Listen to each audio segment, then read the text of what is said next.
बिस्मिल्लाहिर्रहमानिर्रहीम। मैं डॉक्टर राशिद महमूद वड़ैच आप लोगों से आज एक न्यू बिजनेस के ऊपर बात करना चाह रहा हूँ कि जैसे हमारे इलाके में, जिस पंजाब के एरिया में हम रहते हैं, वहाँ लोग चाय बड़ी पीते हैं। तो चाय के ऊपर मैं बताने लगा हूँ, जो तरीका मैं बताऊंगा मटेरियल प्रोसेस वैसे करना है। और अगर किसी बंदे का बिजनेस ना चले तो वो मुझे जरूर कॉल करके बताए। मैं फेसबुक के ऊपर, यूट्यूब पे, ट्विटर पे, व्हाट्सएप पे, हर जगह आप मुझसे शेयर कर सकते हैं। अब वो प्रोसेस क्या है, आपने अपनी मर्जी से नहीं करना, वो आपने मेरे कहने पे मेरी मर्जी से करना है। आपने सबसे पहले, वो एक आदमी पढ़ा लिखा है, एमफिल किया है, पीएचडी की है, मास्टर किया है, ग्रेजुएशन किया है, अनएजुकेटेड है, हर बंदा बिजनेस कर सकता है। और वो मैं आपसे शेयर करता हूं कि आप चाय बना के बेचें। चाय के लिए पहले आप एक लोकेशन लें, एक अच्छी दुकान लें, अच्छी सी दुकान हो, एक हो, दो हो, तीन हो जाए, जितना आप मैनेज कर सकते हैं। और ऐसी लोकेशन पे लें जहां से स्मेल ना आए। अक्सर ऐसी जगहों पे आप देखेंगे गलियों के पास से तो सीवरेज, वहां पे वो नालियों का पानी गुजर रहा होता है तो मच्छर बड़ा होता है, स्मेल भी आती है। वो 100% आपकी जगह लोकेशन अच्छी नहीं है, वहां लोग बैठ के चाय पीते हैं, खाते पीते हैं, नंबर 1। दूसरे नंबर पे उसके लिए बिजनेस आपने करने के लिए फर्नीचर ले। फर्नीचर जितना अच्छा ले सकते हैं ले लें, चेयर ले लें, टेबल ले लें, बेंच ले लें, जितना को आप अफोर्ड कर सकते हैं। थर्ड ऑप्शन है कि उसके लिए आप एक एलईडी लगवा लें, खूब बड़ी एलसीडी लगवा लें जो आप अफोर्ड कर सकते हैं, कोई टीवी टाइप लगवा लें जहां पे न्यूज वगैरह लगी हो, लोग बैठ के पी लें चाहे, वहां पे भी देख लें। थर्ड ऑप्शन है वही। चौथी ये है कि बर्तन अच्छे लें, कप गंदे नहीं लेने, टूटे हुए नहीं लेने, वो अच्छी क्वालिटी के आप बर्तन ले लें जो साफ सुथरे हो ना, मिट्टी के हो, कोई बात नहीं है, आप जैसे मैनेज कर सकते हैं।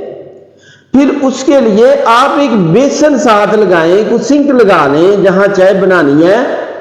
अक्सर चाय वालों को आप देखेंगे कि उन्होंने 2 बर्तन रखे होते हैं टप से, छोटे से, दोनों में पानी होता है। जब चाय पी के बंदा रखता है तो वो लेके आते हैं, उधर आके उसको डाल देते हैं कप ना, उस गंदे को जो साफ होने वाला है, वॉशेबल है। अब उससे वो एक ही दफा साफ करता है, साफ करके वो साथ वाले कप में रख देता है, टप में, वहां पे भी साफ करके तो सीधी चाय डाल देता है। ऐसा नहीं होना चाहिए, बहुत ज्यादा वबाएं और बीमारी का इशू होता है। वो बर्तन जाए साफ पानी में, साफ पानी में धो के अलहदा अलहदा वो कप सामने रखा जाए तो फिर उसमें डाला जाए। ये एक बड़ा इशू है। चाय बनाने वाले जो सुबह पत्ती डालते हैं ना जी, उनका दिल होता है बहुत सारे लोगों का कि शाम तक वही चलती रहे, पत्ती वही रहे, थोड़ी सी और डाल दें उसमें। ऐसा भी नहीं होना चाहिए। उसकी एक लिमिट हो कि आपने 2 दफा 3 दफा और उसमें डाली है या 1 दफा डाली है, फिर उसको फेंक दें, दूर फेंक के नहीं डालें। ये हो गया उसका प्रोसेस जी, जो मैं आपसे बात कर रहा हूं।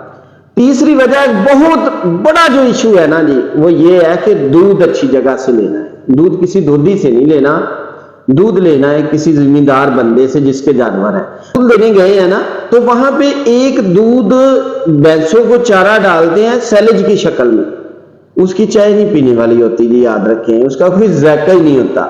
वो दूध नहीं लेना, किसी सूरत नहीं लेना। फ्रेश जहां पे चारा डालते हैं और खल वगैरह डालते हैं चोकर, उससे दूध लेना है। उसे कहना है पानी नहीं डालना, 10 रुपए ज्यादा दे दे, उसे लेके आ जाए। फिर आके दुकानदार भी जो ये काम कर रहा है उसमें भी नहीं उसमें पानी डालना। और कुछ लोग आते ने हंगाल पाया है जी, पानी हलाल आगे ना पांदे रही ने के बर्तन जो वो उस ड्रमी में से निकाला है वो भी नहीं डालना। उसी तरह कच्चे दूध की आपने चाय बनानी है। और जब आपने चाय बनाई है, पत्ती आप ले लें जो आपको सही लगती है, चीनी ले लें, शक्कर ले लें जो लोग लाइक करते हैं, फिर उसके 5 से 6 उबाले दिलवाए। अगर लोग 50 रुपए की चाय बेचते हैं ना जी, तो आप 70 की बेचें। मेरा वादा रहा, लोग लाइनों में लग के आपके पास लेने आएंगे और आप अमीर आदमी होंगे।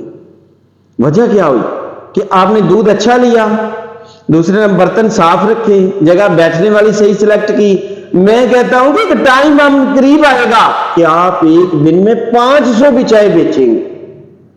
آپ کبھی امریکہ کو پسند نہیں کریں گے, کبھی آپ کینیڈا کو پسند نہیں کریں گے, کبھی آپ دبئی نہیں جائیں گے, اپنے بچوں سے دور, فیملی سے دور, پیرنٹس سے دور, جنت سے دور. وہ آپ کے والدین جو ہیں وہ جنت ہے آپ کے لیے, اور آپ وہاں چلے جاتے ہیں. یہ میرے مشورے پہ عمل کر کے دیکھیں, انشاءاللہ یہ ٹاپ پہ بزنس ہوگا. اور یہ نہ سوچے کہ وہ آپ کو چائے بنانے والا کہے گا, اور یار ادھر بھی تو غور کرے نا, جہاں جو آپ ادھر صفائی کرتے ہیں گوروں کی, ان کے برتن دھوتے ہیں, کپڑے دھوتے ہیں, وہ ہر گندا کام کرواتے ہیں آپ سے جو کروا سکتے ہیں, وہاں آپ نہیں انسلٹ سمجھتے, اور یہاں چائے بنانے میں آپ انسلٹ سمجھتے ہیں.